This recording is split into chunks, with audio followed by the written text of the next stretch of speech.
Hello guys! Ito nga pala yung binyag ng aking pamangkin for today. Medyo na-late lang ako mag-record kasi mag-post pala.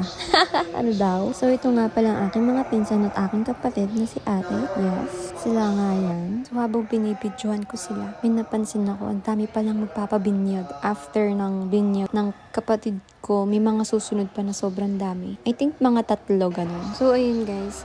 Wala ba kayo napapansin, ginagamit ko talaga yung boses ko, imbes na tugtog. Kasi ayoko makopyright ng ate. So habang pinipicturean nga pala yung mga ninong at ninang, ito nga pala yung asawa ng kuya ko. Ano yan, maganda at pogi. Tapos ang anak nila, cute and pretty.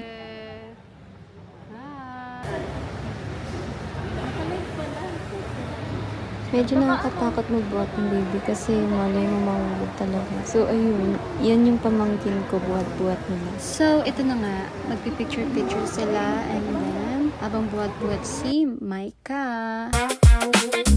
Si Harvey, ayun lang. Hi, Harvey! Say, pa-bless po. Say hi. Puro hi. Mag-hi kayo na, Harvey.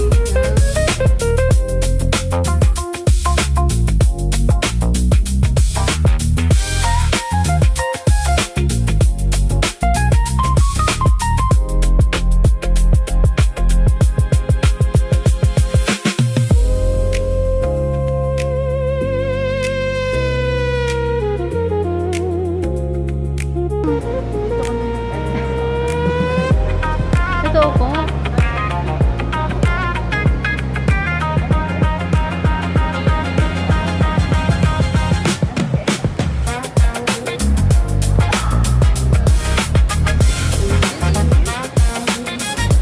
Bawal ba i-ganit?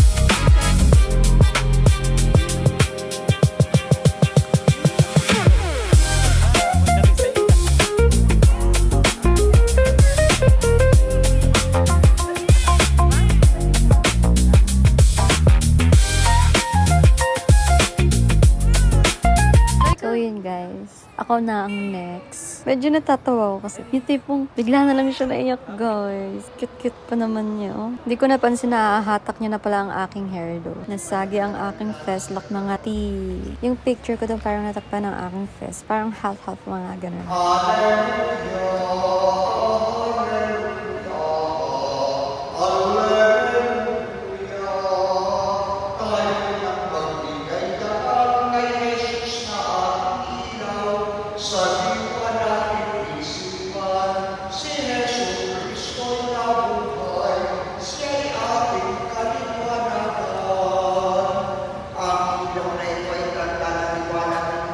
So, dito na nga, uuwi na kami dyan kasi tapos na ang binyag. Oh